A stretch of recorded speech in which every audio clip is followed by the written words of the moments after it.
जी अस्सलाम वालेकुम, क्या हाल है? आप सब लोग खैरियत से हैं? तो नई खबर ये है कि गवर्नमेंट ने बल्कि दो पार्टीज ने, बड़ी पार्टी से पाकिस्तान मुस्लिम लीग नून ने और पाकिस्तान पीपल्स पार्टी ने 8 अगस्त को असम्बलियाँ तोड़ने का फैसला कर लिया है। और इनका ख्याल ये है कि इसके बाद 5 नवंबर को इलेक्शन करवा लिए जाएँ। क्या वाकई असम्बलियाँ 8 अगस्त को टूट रही हैं और 5 नवंबर को इलेक्शन हो रहे हैं या नहीं हो रहे? ये हम आपको आज के व्लॉग में बताएंगे। और गवर्नमेंट एक ऐसी गलती करके जा रही है कि जिसकी वजह से इलेक्शन मुलतवी हो सकते हैं, इलेक्शन 8 महीने आगे जा सकते हैं उस गलती की वजह से। वो गलती कौन सी है, ये भी हम आपको आज के व्लॉग में बताएंगे। और क्या पाकिस्तान मुस्लिम लीग नून और पाकिस्तान पीपल्स पार्टी की क़यादत को यकीन है कि वाकई इलेक्शन वक्त पे हो जाएंगे? अगर यकीन नहीं है तो उसकी वजह क्या है, ये भी हम आपको आज के व्लॉग में बताएंगे।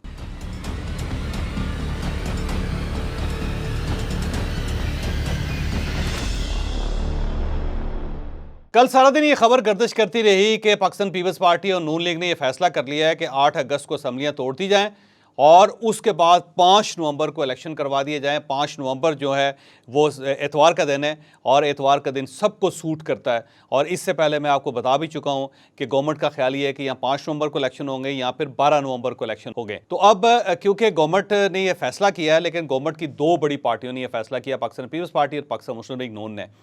जब मौलाना फजलुर रहमान साहब को उसके बाद एमकेएम को पता चला तो उन्होंने इस पर प्रोटेस्ट किया। उन्होंने कहा कि हम भी आपके इत्तेहादी हैं और जब आपको वोट चाहिए थे, जब आपको हमारी सीट्स चाहिए थी, जब आपको हमारी हमायत चाहिए थी, तो आप हमारे नखरे बर्दाश्त करते थे, दरवाजे पे हमें वसूल करते थे, हमें हमारी मर्ज़ी की चाय पिलाते थे और फ़ोन करके पूछते थे कि जनाब आप खैरियत से हैं। लेकिन जब हुकूमत का वक्त ख़त्म हो रहा है तो अब आप दोनों आपस में डील कर रहे हैं, तो हम कहाँ पे हैं? तो जब ये प्रोटेस्ट सामने आया तो उसके बाद फिर गवर्नमेंट ने ये फैसला किया, बल्कि दोनों बड़ी पार्टीज ने ये फैसला किया कि अब हम एक बड़ा जिरगा बनाएंगे जिसके अंदर मौलाना फजलुर रहमान साहब भी होंगे, यानी पीडीएम की पार्टियां होंगी, और फिर वहाँ पे फैसला करेंगे कि 8 अगस्त को हम असम्बलियाँ तोड़ रहे हैं। अब सवाल ये कि 8 अगस्त का फार्मूला किसका था? तो ये 8 अगस्त का फार्मूला पाकिस्तान पीपल्स पार्टी का था। आपको याद होगा कि नवीद कमर साहब ने आज से 2 हफ्ते पहले कहा था कि मेरा ज़ाती ख्याल ये है कि असम्बलियाँ 8 अगस्त को टूटनी चाहिए। तो नवीद कमर साहब ज़ाहिर है जब उन्होंने ये फैसला किया या ऐलान किया तो ज़ाहिर उसकी वजह पार्टी हो गई। तो पार्टी ने सब लोगों के साथ मिल के, अपनी पार्टी के लोगों से मिल के ये फैसला किया होगा कि 8 अगस्त हमें सूट करता है, अगर हम 8 अगस्त को असम्बली तोड़ दें तो फिर हमें 90 दिन के बाद इलेक्शन मिल जाएगा।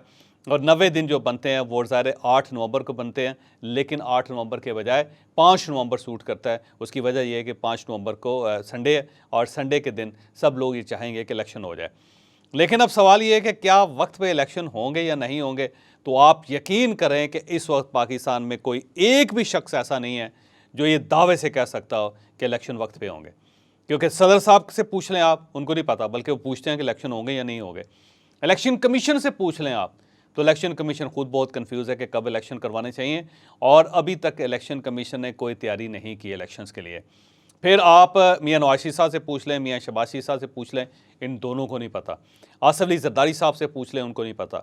मैं 2 दिन पहले मैंने कराची में इंटरव्यू किया था सईद मुराद अली शाह साहब का, जो वज़ीर आला सिंध हैं, उनको भी यकीन नहीं था कि इलेक्शन वक्त पे होंगे। बल्कि उनका तो ये कहना है कि आप अगर असम्बली की मुद्दत पूरी कर लें या पहले तोड़ दें, इलेक्शन का मामला जो है वो क्लियर नहीं है।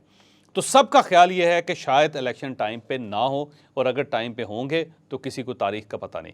इस कन्फ्यूजन की वजह क्या? इस कन्फ्यूजन की 2 वजूहात हैं, और ये वो 2 वजूहात हैं जिनका हुकूमती पार्टियों को और पीडीएम की बाकी पार्टियों को नुकसान हो रहा है। वजूहात 2 क्या हैं? पहली वजह यह है कि जब इमरान खान साहब ने खैबर पख्तूनख्वा और पंजाब असम्बली तोड़ी थी तो उसके बाद कानून के मुताबिक, आइन के मुताबिक 15 अप्रैल को हर सूरत इलेक्शन होने चाहिए थे। लेकिन उस वक्त हुकूमत पाकिस्तान ने, पीडीएम की पार्टियों ने वो बात नहीं मानी और ख़ुद अपनी मर्ज़ी से आइन तोड़ दिया। तो जब आपने अपनी मर्ज़ी से आइन तोड़ दिया तो उसके बाद फिर हर चीज़ कठाई में पड़ गई। तो पहली जो वजह है वो ये है कि अब इस गवर्नमेंट के पास कोई मॉरल अथॉरिटी नहीं रही, क्योंकि ये पहले एक आइन शिकनी कर चुके हैं, और जब आप आइन शिकनी कर चुके हैं तो अब अगर आप दोबारा आइन शिकनी होगी तो आप किस तरह उस पर प्रोटेस्ट करें? फिर आप किस तरह एस्टैब्लिशमेंट से, इलेक्शन कमीशन से, सदर साहब से या केयर टेकर गवर्नमेंट से कहेंगे कि नहीं जी अब हर सूरत 90 दिन में इलेक्शन होने चाहिए? तो आप किस मुंह से कहेंगे? क्योंकि आपके पास जब एक ऑप्शन था, आप आइन की, कानून की पासदारी कर सकते थे, तो आपने उस वक्त नहीं की। तो जब आपने उस वक्त खुद आइन अपने हाथ से तोड़ा तो आज जब कोई और तोड़ रहा है तो फिर आप प्रोटेस्ट कैसे करेंगे? तो पहली जो गलती और वजह यह है कि हुकूमत ने खुद एक गलती की जिसका खमियाजा अब भुगतने का वक्त आ गया। और जो दूसरी चीज़ है वो मरदमशुमारी है। आपको याद होगा कि जब 15 अप्रैल तक के इलेक्शन होने थे पंजाब के अंदर और खैबर पख्तूनख्वा के अंदर, तो उस वक्त हुकूमत ने एक प्ली ली थी कि जनाब 2018 के जब इलेक्शन हुए थे तो उस वक्त पुरानी मरदमशुमारी के तहत हुए थे और उस वक्त सुप्रीम कोर्ट ऑफ पाकिस्तान ने यह फैसला किया था कि इलेक्शन मरदमशुमारी के मुताबिक नई मरदमशुमारी के तहत होंगे। लेकिन उस वक्त फिर सूबों ने सुप्रीम कोर्ट ऑफ पाकिस्तान से वन टाइम एक परमिशन ले ली कि ये इलेक्शन आप पुरानी मरदमशुमारी से करवा दें, लेकिन अगला जो इलेक्शन होगा जनरल इलेक्शन वो नई मरदमशुमारी के तहत होगा। और फिर सुप्रीम कोर्ट ऑफ पाकिस्तान का फैसला भी है और फिर इसके साथ साथ हुकूमत पाकिस्तान का फैसला भी है, फिर सब सूबाई हुकूमतों और वफाकी हुकूमतों ने मिलकर भी एक फैसला किया हुआ है। तो जब तक मरदमशुमारी नहीं होगी हम पंजाब और खैबर पख्तूनख्वा के अंदर इलेक्शन नहीं करवा सकते, क्योंकि अगर इन दोनों सूबों में पुरानी मरदमशुमारी से इलेक्शन होंगे तो फिर जब वफाकी असम्बली टूटेगी या जो बाकी दो सूबों की असम्बली टूटेगी तो वो नई मरदमशुमारी होगी, तो फिर वो बैलेंस क्रिएट नहीं हो सकेगा। उस वक्त आपको याद होगा कि बहुत ज़्यादा प्ली ली जा रही थी और बल्कि बार बार हुकूमत पाकिस्तान की तरफ से ये कहा जा रहा था कि जनाब अब हमने मरदमशुमारी के लिए पैसे अलाट करने हैं, उसके बाद मरदमशुमारी होगी, मरदमशुमारी के नताइज 4 महीने बाद निकलेंगे, 4 महीनों के बाद मज़ीद 4 महीने लगेंगे हल्का बंदियों के लिए और फिर इलेक्शन हो सकेंगे। आपको याद होगा अब वो मरदमशुमारी हो चुकी है, गवर्नमेंट ने की है, लेकिन उसके रिजल्ट जो है वो डिक्लेयर नहीं कर रही गवर्नमेंट। तो मरदमशुमारी की किताब जिसके ऊपर तकरीबन 3-4 अरब रुपये लग चुके हैं वो पूरी एक तैयार होकर रिपोर्ट एक साइड पर पड़ी हुई है, लेकिन अब गवर्नमेंट उस मरदमशुमारी के नताइज के मुताबिक नई हल्का बंदियाँ नहीं कर रही। अब ये हल्का बंदियाँ क्यों नहीं हो रही? उसकी वजह यह है कि अगर आज हल्का बंदियों का प्रोसेस स्टार्ट होता है तो फिर उसके लिए कम से कम 6-7 महीने चाहिए इलेक्शन करवाने के लिए। और गवर्नमेंट ये नहीं चाहती कि हम अगर नई मरदमशुमारी के चैप्टर खोलते हैं तो उसके बाद इलेक्शन डिले हों। तो गवर्नमेंट ये चाहती है कि पुरानी जो मरदमशुमारी थे उसके तहत इलेक्शन करवा दिया जाए।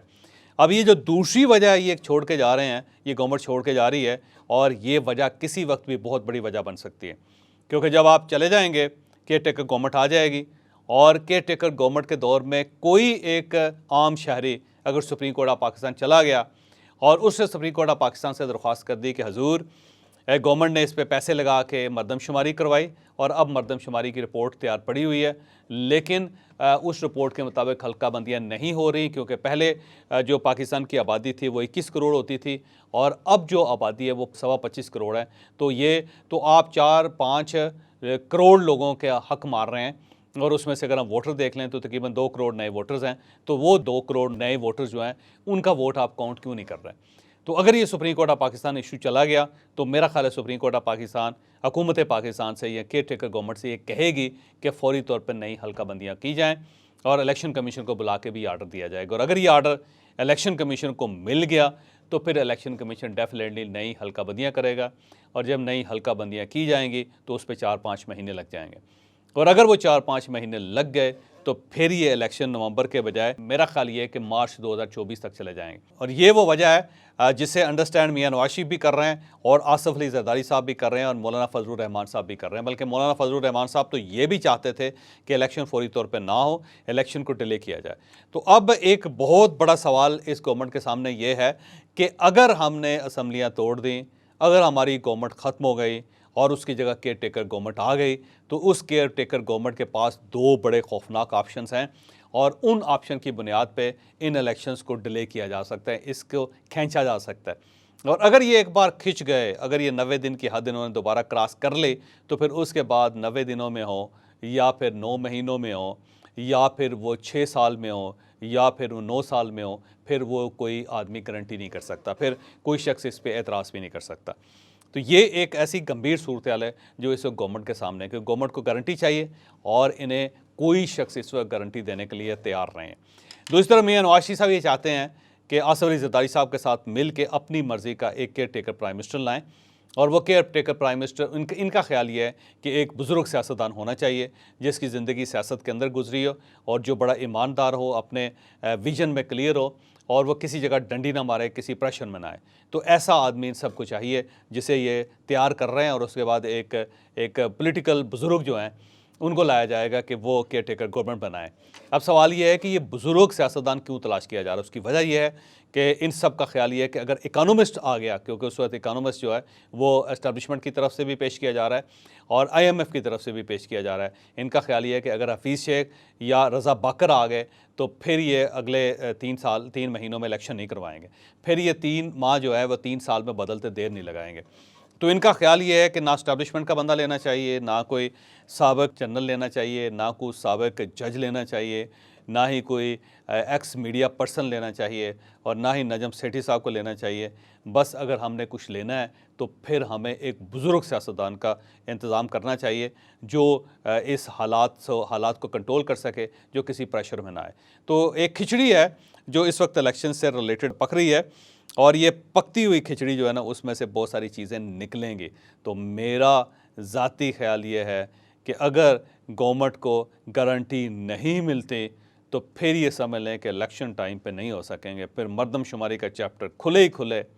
और अगर मरदमशुमारी का चैप्टर खुल गया तो फिर ये जो 90 दिन की हद है इसे फिर कोई और इस पार करेगा, क्योंकि इससे पहले जो प्रेसिडेंट था वो गवर्नमेंट तय कर चुकी है कि उन्होंने पंजाब और खैबर पख्तूनख्वा में इलेक्शन नहीं करवाए थे। और अगर ये सूरत हाल चली तो फिर वो वक्त भी दूर नहीं है कि आसिफ अली जरदारी, मियां नवाज शरीफ, इमरान खान, मौलाना फजलुर रहमान साहब और MKM सब एक पेज पे होंगे और सब मिल के तहरीक चला रहे होंगे कि पाकिस्तान में इलेक्शन करवाए जाएं। तो ये सूरत हाल होगी फ्यूचर में अगर इलेक्शन टाइम पे ना हुए तो।